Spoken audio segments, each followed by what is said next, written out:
누가복음 10장 1절에서 3절까지 말씀 제가 봉독하겠습니다. 그 후에 주께서 따로 70인을 세우사 친히 가시려는 각 동네와 각 지역으로 둘씩 앞서 보내시며 이르시되 추수할 것은 많되 일꾼이 적으니 그러므로 추수하는 주인에게 청하여 추수할 일꾼들을 보내주소서 하라. 갈지어다 내가 너희를 보냄이 어린 양을 이리 가운데로 보냄과 같도다. 아멘. 저는 오늘 본문의 중심으로 70인 선교단이라는 제목으로 말씀을 나누겠습니다. 예수님께서 마지막 순간까지 붙드신 것이 있습니다. 무엇을 붙드셨을까요?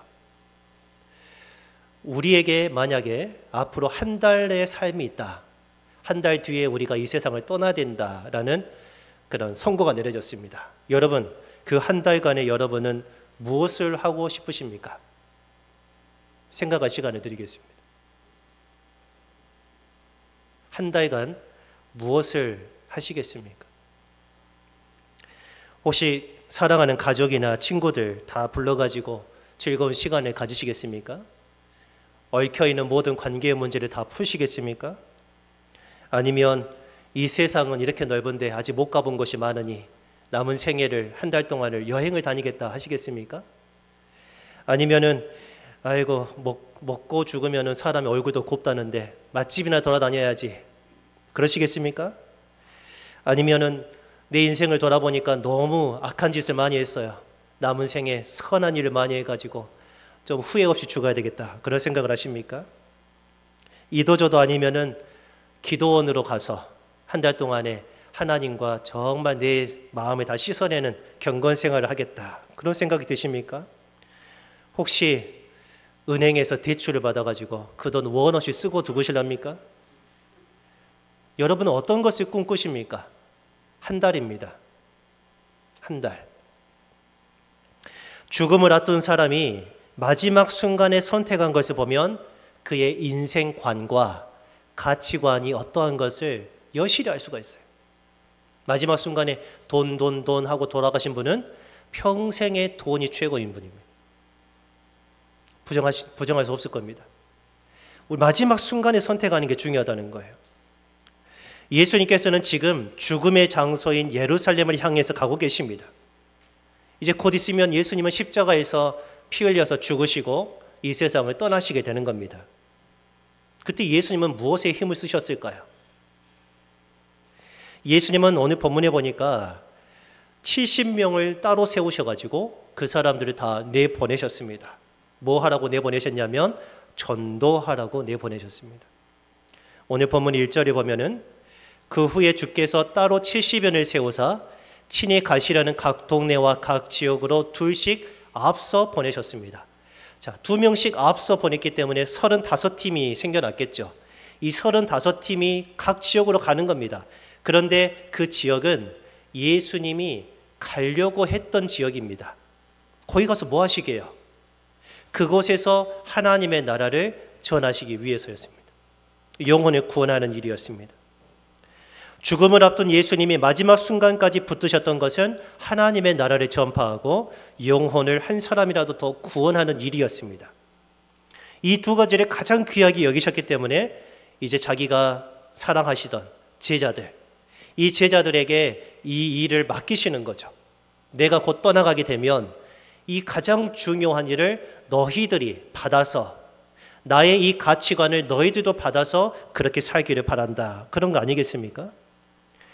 근데 우리는 이미 살펴본 대로 예수님은 12명을 택하셨습니다. 그리고 내보내셨어요. 생각나실런지는 모르겠지만 누가복음 9장입니다. 9장 1절과 2절에 보시면 예수께서 12명을 12제자를 불러 모으사 모든 귀신을 제어하며 병을 고치는 능력과 권위를 주셨습니다. 그리고 하나님의 나라를 전파하며 앓는 자를 고치게 하려고 내보내셨습니다. 나가서 하나님의 나라를 전파하라는 거죠. 그러는 중에 혹시 병든 자가 있으면 손을 얹어서 기도하고 또 귀신 들린 자가 있으면 그 귀신을 쫓아내서 하나님의 나라를 보여주어라 라고 전도하라고 내보내셨습니다. 예수님께서는 누가복음 9장에서는 12명을 전도하라고 내보내셨어요. 근데 10장에서는 70명을 또 내보내셨습니다. 무슨 의미가 있을까요? 누가복음 9장에 나오는 12사도, 12제자는 무엇을 상징하냐면은 이스라엘의 12지파를 상징합니다. 지파란 말이 좀 어려우면 부족이라고 생각하시면 됩니다. 야곱이라는 조상 가운데 12아들이 있었습니다. 그 12아들이 다 지도자가 돼가지고 자기 나름대로의 부족을 형성하면서 살았습니다. 그래서 이스라엘 12지파라고 이렇게 부릅니다. 예수님께서 유대인 가운데서 예수님께서 유대인 가운데서 12명을 택하시고 다른 데가 아니라 유대 마을들로 보내신 것은 이스라엘의 12지파를 구원하려는 그런 의지가 담긴 것입니다. 예수님의 1차적인 관심, 예수님의 가장 큰 관심은 아브라함의 자손인 이스라엘을 구원하시는 거였습니다. 그리고 나서 우리가 있는 것이죠. 그리고 나서 우리, 하나님과의 언약을 맺었던 이스라엘 백성을 먼저 구원하고 회복시키셔서 이들을 통해서 또 다른 사람들이 구원하려고 그런 계획을 세우신 것입니다. 그런데 본문에서 예수님께서는 70명을 따로 세우셔서 전도하라고 내보내셨습니다. 왜 70명일까요? 아까 12명은 12지파라고 했습니다. 이번에는 70명입니다. 이 숫자에 어떤 의미가 있습니다. 무슨 의미 있을까요? 이 70명은 세상 모든 나라를 상징하는 숫자입니다. 세상 모든 나라. 여러분, 우리 현재 전 세계의 국가라고 불릴 수 있는, 그러니까 국가 형태를 가지고 있는 나라가 몇 개나 될까요? 이제 기준에 따라서 다르겠지만은 193개에서 249개 정도, 그러니까 많아야 250개 정도로 추정을 합니다. 그런데 이 당시만 해도 유대인들이 가진 생각, 이스라엘 사람들이 가진 생각은 세상 모든 나라는 몇 개라고요? 70개라는 생각을 가지고 있었어요. 근거가 무엇일까요? 왜 이 사람들은 70이라는 숫자를 세계 모든 나라라고 이렇게 알고 있었을까요? 이걸 알려면 창세기로 가야 됩니다. 창세기에 노아의 홍수가 일어났습니다. 그래서 인류가 다 죽었습니다. 노아의 8가족 외에는 다 죽었습니다. 그리고 나서 이 노아의 8가족, 특히 이제 노아의 세 아들을 통해서 땅의 사람들이 막 번성하기 시작했습니다. 그런데 이 세 아들들 가운데서 퍼져나온 자손의 수를 쭉 세어보니까 70명이라는 거예요. 창세기 10장에 보면은 그 자손들이 쭉 나오거든요. 누가 누구를 낳고 누가 누구를 낳고 누가 누구를 낳고 이렇게 쭉 나와 있는데 그 수가 70이라는 거예요. 창세기 10장 32절에 이들은 그 백성들의 족보에 따르면 노아 자손의 족속들이요 홍수 후에 이들에게서 노아의 자손들에게서 그 땅의 백성들이 나뉘었는데 그게 몇 개라고요? 70부족이라는 거예요. 70부족. 그런데 이 70부족이 여러분 한번 생각해 보십시오. 노아의 방주문이 열렸던 그곳에서부터 아마 거기에서 이제 집을 짓고 살았지 않겠습니까? 거기에서 사람이 불어나니까 거기를 중심으로 이렇게 늘어났겠죠. 점점 늘어나고 70부족이 한 때를 이루어서 사는 것입니다. 어마어마한 숫자입니다. 왜 이들이 한 지역에 모여가지고 이렇게 살 수 있었을까요? 그들이 그렇게 한 곳에 모여 살 수 있는 비결이 있었는데 말이 같았기 때문입니다. 언어가 같은 거예요. 서로 말이 통하니까 거기서 같이 사는 거예요. 그런데 창세기 10장에서는 이 70부족이 살았다고 했는데 창세기 11장에 가면 어떤 일이 일어나냐면 그 70부족이 온 지면에 뿔뿔이 다 흩어져 버립니다. 이전까지 모여 있었던 사람이 다 흩어져 버렸다는 거예요. 그러면 몇 개로 흩어졌을까요? 70개의 부족으로 흩어진 겁니다. 왜 흩어졌을까요? 그 유명한 바벨탑 사건이 창세기 11장에 나옵니다. 사람들이 모여가지고 하나님을 예배하고 하나님을 찬송하는 것이 아니고 하나님을 대적하고 내 육체의 욕심에 따라서 마음껏 죄를 지으며 살아요. 온 세상이 더럽게 된 거예요. 홍수 이전으로 돌아가 버린 겁니다. 사람들이 하나님이 계시는 하늘에까지 자기의 이름을 내고 자기의 명성을 위해서 성을 쌓고 탑을 쌓기 시작했습니다. 하늘에서 하나님이 그것을 보시니까 저 사람들이 뭐 하고 있지? 내가 내려가서 봐야 되겠다. 내려가 보니까 그렇게 하늘에 닿기까지 하나님이 원하지 않는 일들을 하고 있는 거예요. 그래서 하나님이 그 공사를 멈추게 하기 위해서 한 가지 일을 하십니다. 그 일이 뭐냐면 서로 말을 알아듣지 못하게 언어를 혼잡하게 바꿔버린 거예요. 이전까지는 다 하나의 언어로 얘기를 했습니다. 아마도 벽돌을 쌓는 사람이 벽돌이 필요할 때 아래에 있는 사람에게 말을 했겠죠. 벽돌 주라고. 그러면 그 아래에 있는 사람은 벽돌을 갖다 줬겠죠. 그래서 말이 통하니까 공사가 착착착착 진행된다는 거예요. 하나님을 대적하고 있다는 거예요. 근데 하나님께서 순간에 언어를 흩어버리니까 벽돌을 달라고 말을 했는데 망치를 주는 거예요. 공사가 진행되겠습니까? 전혀 진행이 안 되는 거예요. 그래가지고 서로 말이 통하는 사람들끼리 모여가지고 우리끼리 삽시다 하고 흩어졌는데 그게 바로 70부족으로 흩어졌다는 거예요. 70나라가 이루어진 거예요. 창세기 11장 1절에 온 땅의 언어가 하나요 말이 하나였더라 그랬어요. 하나입니다. 하나. 그런데 9절에 그러므로 그 이름을 바벨이라 하니 이는 여호와께서 거기서 온 땅의 언어를 다 혼잡하게 다 갈래갈래 쪼개셨다는 거죠. 혼잡하게 하셨습니다. 여호와께서 거기서 그들을 온 지면에 흩으셨더라 라고 했어요. 다시 정리할게요. 창세기 10장에서는 노아의 후손이 몇 명이라고요? 70명. 이 70부족을 이루었는데 한 곳에서 모여서 살 수 있는 비결이 뭐였다고요? 말이 같았다는 거예요. 근데 창세기 11장에 와서 그 말이 다 흩어져 버렸어요. 그래서 70나라가 형성이 된 거예요.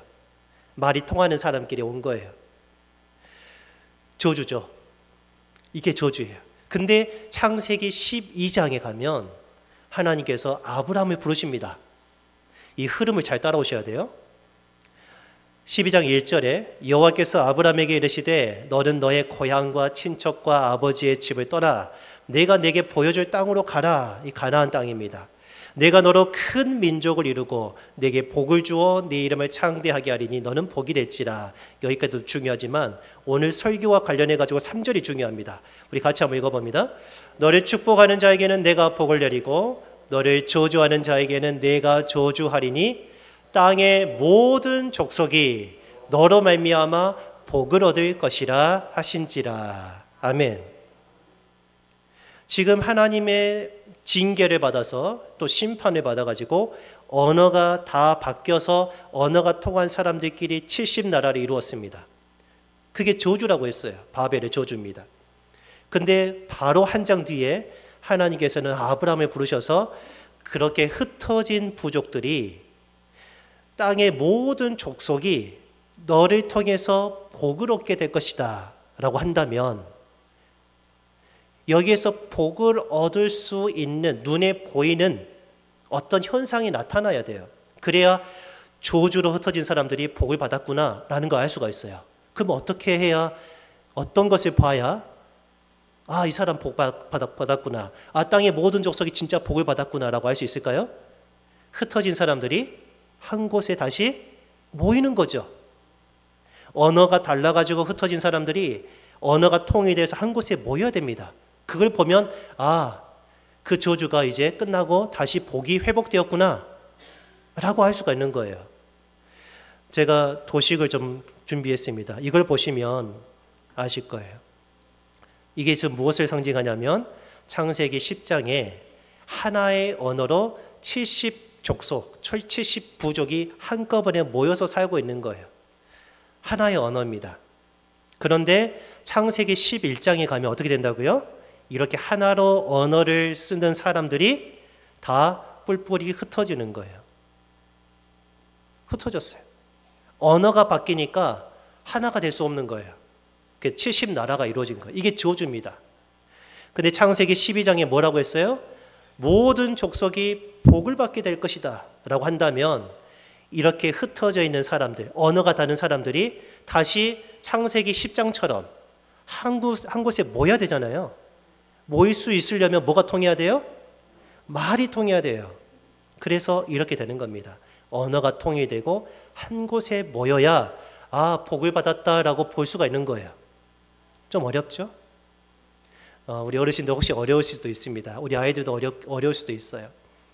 어려우면 집에서 부모님께 한번 물어보세요. 잘 듣고 계시니까요. 설명해 줄 겁니다. 이게 아브라함에게 주신 복이에요.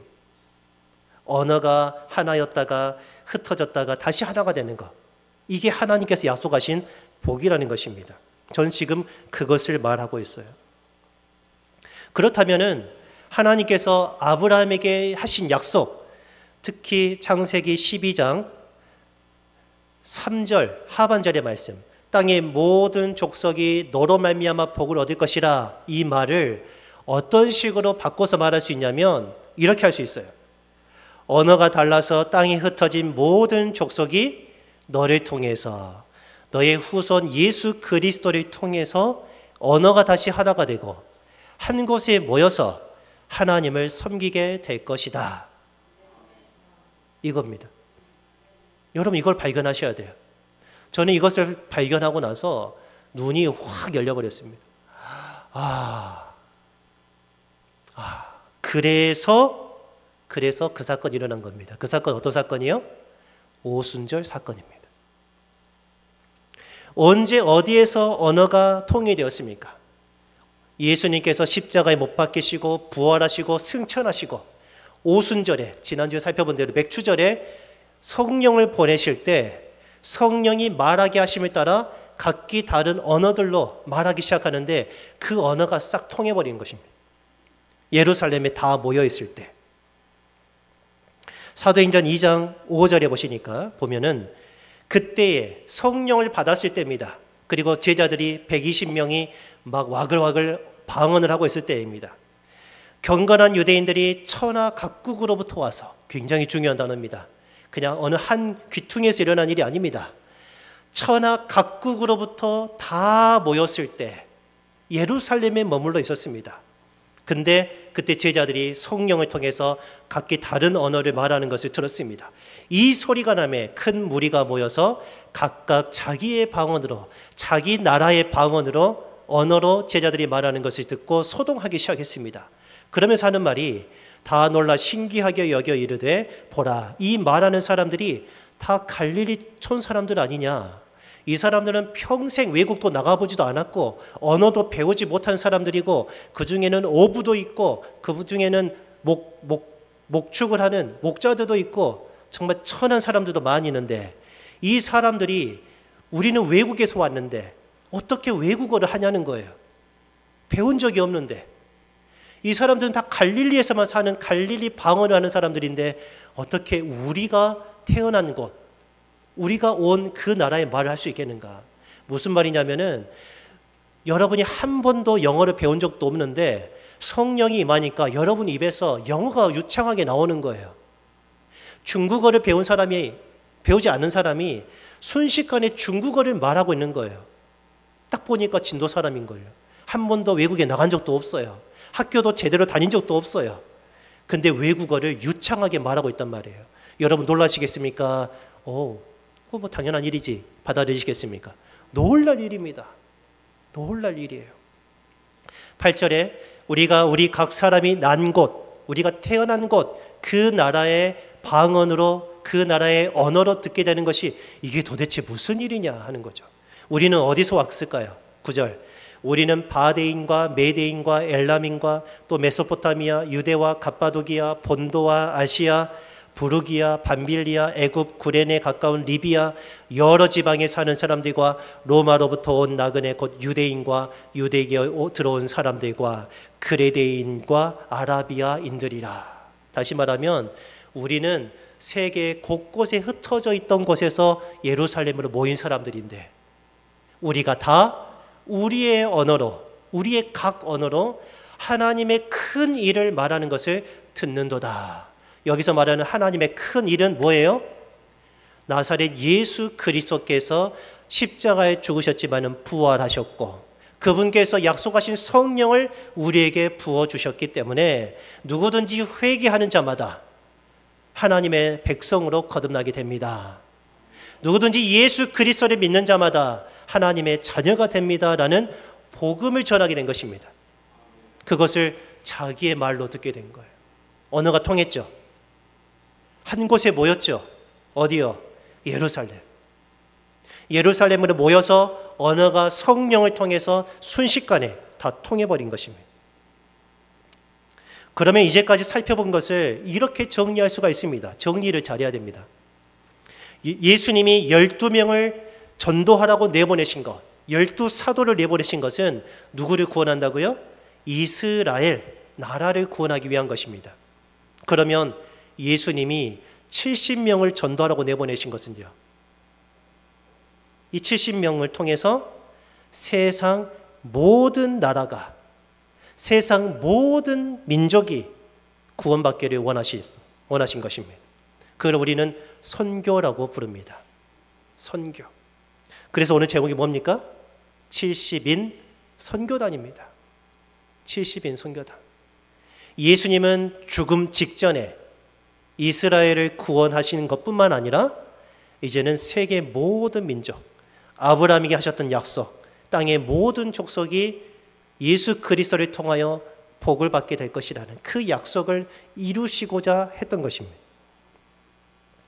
하나님은 예수 그리스도의 죽음과 부활 또 성령 강림을 통해서 세상 모든 나라가 회개하고 하나님께 돌아오게 하시려는 원대한 계획을 갖고 계셨습니다. 디모데전서 2장 4절에 하나님은 모든 사람이 구원을 받으며 진리를 아는 데 이르기를 원하시느니라. 모든 사람입니다. 이스라엘뿐만 아니라 세상 모든 민족입니다. 그렇기 때문에 우리 한국 사람인 우리들도 지금 하나님을 예배하고 있는 것입니다. 모든 사람이기 때문에 가진 자나 없는 자나 배운 자나 못 배운 자나 남자나 여자나 주인이나 종이나 모든 사람이 좀 더 의로운 사람이나 또 좀 더 악한 사람이나 모든 사람이 구원받기를 하나님은 원하십니다. 모든 사람이 구원받기 원하시는 하나님이 우리를 세상 속으로 보내십니다. 우리를 세상 속으로 보내셨어요. 가서 전도하라는 거죠. 마가복음 16장 예수님께서 마지막 승천하실 때 이렇게 제자들에게 말씀을 하십니다. 또 이르시되 너희는 온 천하에 다니며 만민에게 복음을 전파하라. 온 천하에 다니면서 모든 사람에게 예수 그리스도의 십자가의 복음과 하나님의 나라와 회개를 외쳐라 하는 것입니다. 믿고 세례를 받는 사람은 구원을 받게 될 것이지만 믿지 않는 사람은 정죄를 받게 될 것이라. 예수님은 마지막 순간에 전도를 부탁하셨습니다. 또 누가복음 24장에서는 더 자세하게 말합니다. 무엇이 복음입니까? 이에 그들의 마음을 열어 성경을 깨닫게 하시고, 여러분 성경입니다. 성경이 이렇게 두껍습니다. 이 성경에서 가장 중요한 핵심 주제 뭐라고 생각하십니까? 예수님께서는 성경을 깨닫게 해주셨습니다. 이걸 한마디로 정리하면 이겁니다. 46절 또 이르시되 이같이 그리스도가 고난을 받고 예수 그리스도께서 고난받고 십자가에 죽으실 것이 성경의 핵심 내용입니다. 제3일에 죽은 자 가운데서 살아날 것과 그 죽으신 분이 3일 만에 부활할 것이 성경의 핵심입니다. 또 47절 또 그의 이름으로 죄사함을 받게 하는 회개가 예루살렘부터 시작해서 모든 족속에게 전파될 것이 성경에 기록이 되었답니다. 창세기 10장, 11장, 12장이 이걸 그대로 반영하고 있어요. 아브라함으로부터 시작해서 모든 족속이 하나님의 구원의 복을 누리게 될 것이 기록이 되었답니다. 너희는 이 모든 일의 증인이라. 증인은 보고 들은 사람입니다. 경험한 사람입니다. 보지도 않았고 알지도 못한 것을 말할 수 없어요. 그건 위증입니다. 거짓입니다. 그러나 확실히 우리가 예수 그리스도를 만났다면, 예수 그리스도 안에 있는 이 생명의 복음을 듣게 되었고 우리가 그 생명을 누리게 되었다면 우리 모두는 다 경험한 자들입니다. 우리는 다 증인입니다. 그런 의미에서 교회가 존재하는 이유는 선교입니다. 하나님이 이 7점 마을에 교회를 세우신 것은 이 7점 마을에 아직 하나님을 알지 못하는 자들, 죽음을 향해서 치닫고 있는 자들이 자기 앞에 낭떠러지가 있는지도 모르고 그것이 옳은 길인 양 가고 있단 말입니다. 그런 사람에게 하나님의 복음을 전해서 그 길을 돌이켜서 생명의 길로 돌아가게 하려고 교회를 세우셨음을 믿으시기 바랍니다. 또한 우리 그리스도인, 예수 믿는 사람들의 삶의 의미 또한 선교입니다. 우리가 왜 삽니까? 죽지 못해서 삽니까? 마지 못해서 삽니까? 죽고 싶어도 죽지 못해서 사십니까? 그러지 않습니다. 우리 그리스도인의 삶의 의미, 우리가 하루에 3끼를 먹고 잠을 자고 공부하고 일을 하고 많은 사회 활동을 하는데 그것이 가치가 있으려면 모든 일들이 선교에 귀결되어야 돼요. 우리 각자가 다 다르게 삽니다. 그러나 다 다르지만 공통의 하나의 목적이 있는 거예요. 목사는 목사로서의 일이 있고 장로는 장로로서의 일이 있고 또 여러 가지 사회 직업 다양합니다. 그 모든 일의 최종적인 목적은 딱 한 가지입니다. 뭡니까? 선교입니다. 선교. 그랬을 때 내가 하고 있는 일이 가치가 있어요. 그러지 않으면요, 그냥 먹고 죽는 인생밖에는 안 됩니다. 여러분 이 땅에 뭘 남기시렵니까? 이 땅에 무엇을 남기시겠습니까? 하나님의 심판대 앞에 서게 될 것입니다. 그 앞에서 우리는 이 땅에서 무엇을 남겼는가? 어떤 영원한 가치 있는 일을 했는가? 이 땅에서만 가치 있는 일들은 하나님 앞에 가지고 갈 수가 없습니다. 하나님 앞에 가지고 갈 수가 없어요. 영원한 일들, 영원히 남아있을 가치 있는 일들만 가지고 그 영광을 천국에서 우리는 누리는 것입니다. 하나님 앞에서 우리가 무엇을 내놓아야 되겠습니까? 돈 많이 버신 거요? 그거 천국 못 가져갑니다. 건강하게 사신 거요? 그거 이 땅에서만 필요합니다. 천국에서는 다 건강합니다. 여러분, 천국 가면요, 아픈 것이 없습니다. 허리 구부러진 것도 없어요. 관절염도 없습니다. 기력이 날마다 샘솟도 솟습니다. 청년처럼 살아갑니다. 영원히 그렇게 살아갑니다. 그런데 이 땅에서 건강한 운동한 거 가져가시겠습니까? 운동하십시오. 그러나 그 목적, 내가 건강하기 위해서만을 하지 마십시오. 저는 때로는 운동을 합니다. 한여름에 한 3시, 4시쯤 돼도 운동을 합니다. 이 7전 바다를 한 바퀴 돕니다. 뛰면은 한 30분 정도, 20분 정도 걸립니다. 그러면 10분 정도 더 채워서 30분을 뜁니다. 온몸에 땀이 쭉쭉 흐릅니다. 왜 제가 그렇게 땀 흘려서 운동을 할까요? 저 건강하게 잘 먹고 잘 살려고요? 아니요. 목회를 건강하게 하고 싶어서입니다. 다른 이유 없어요. 제가 몸이 아파 봐요. 그러면 제가 어떻게 담임 목사 역할을 할 수가 있습니까? 할 수가 없죠. 우리의 삶의 이유가 선교라는 거예요. 다시 말하면 선교하지 않는 교회는 더 이상 교회라 할 수가 없습니다.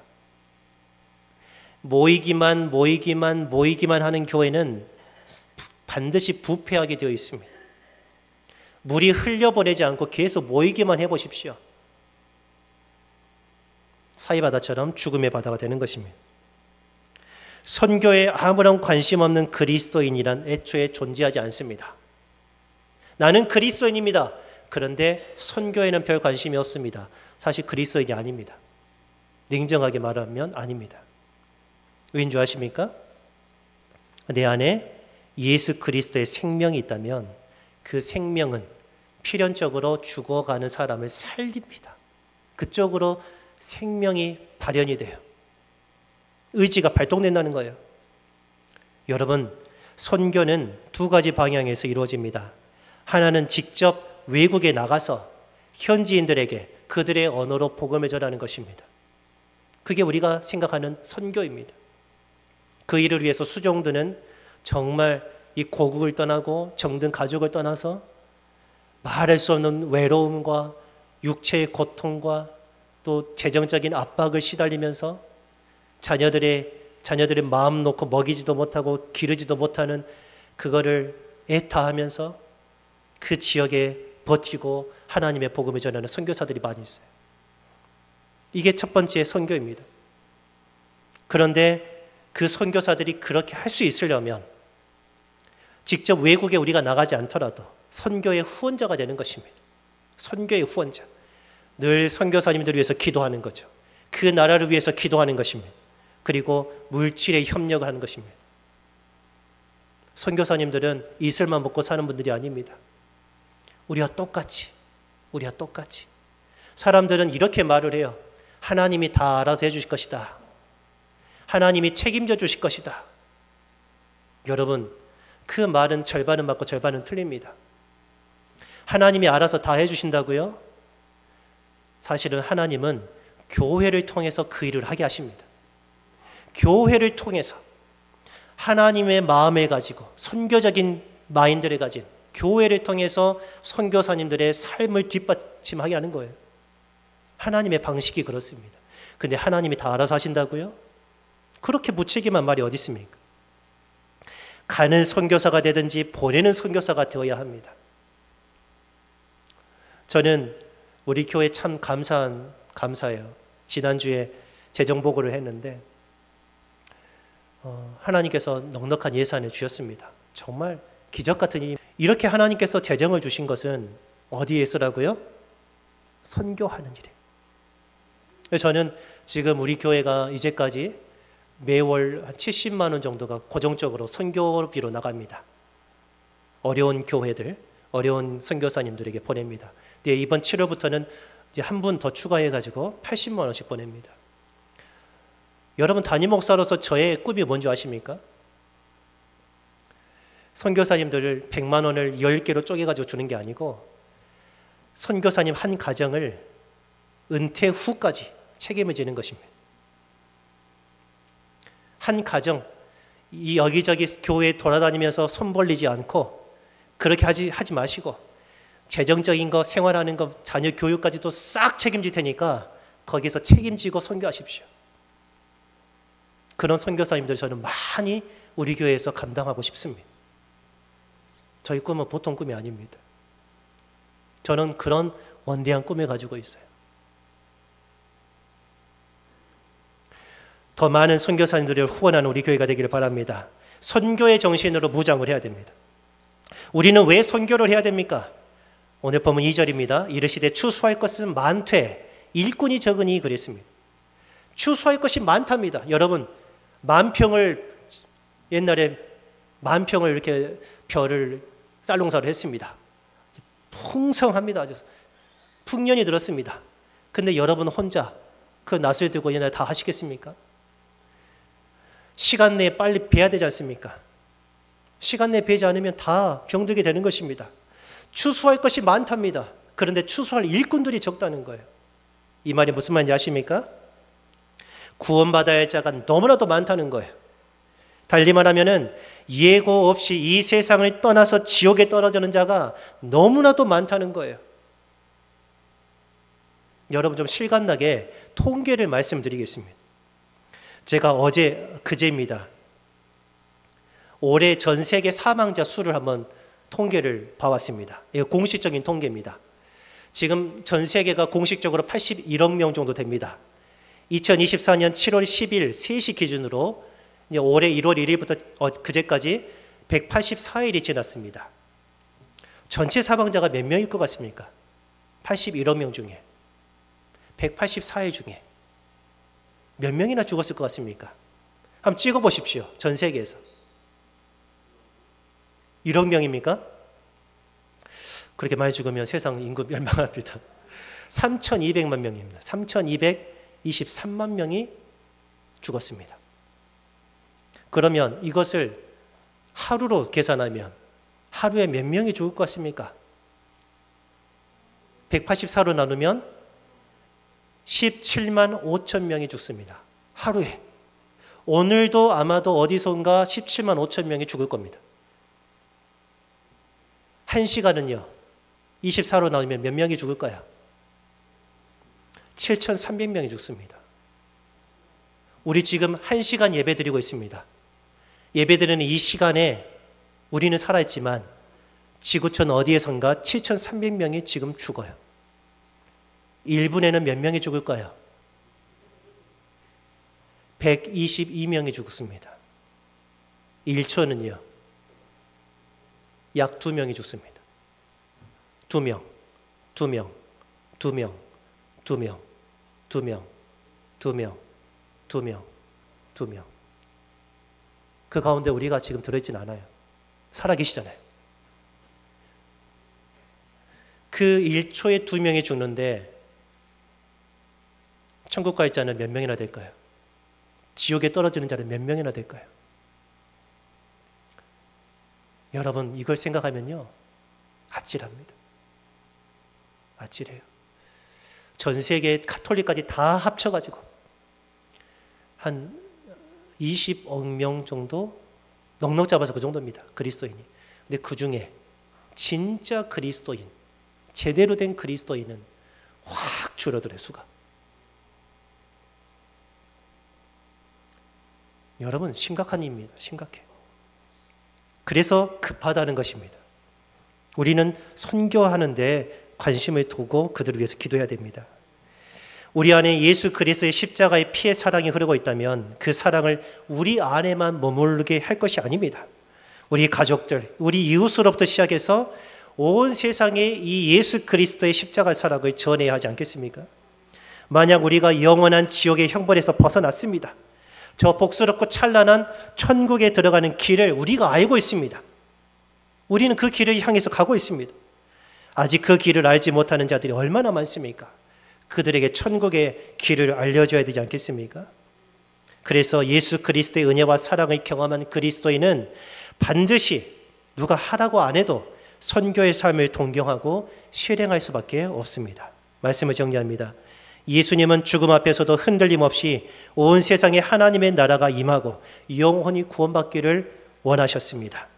그렇다면 예수님의 제자인 우리도 전생애를 통해서 하나님의 나라와 영원 구원을 갈망해야 될 것입니다. 기꺼이 구원의 복음을 전하는 일에 최선을 다해야 될 것입니다. 이러한 삶이야말로 우리의 인생을 가장 가치 있게 하고 영광스럽게 한다는 사실입니다. 예수 그리스도 십자가 사랑 안에서 선교적인 삶을 추구하는 우리 칠전교회와 우리 모든 성도 되시기를 예수 그리스도 이름으로 축원합니다.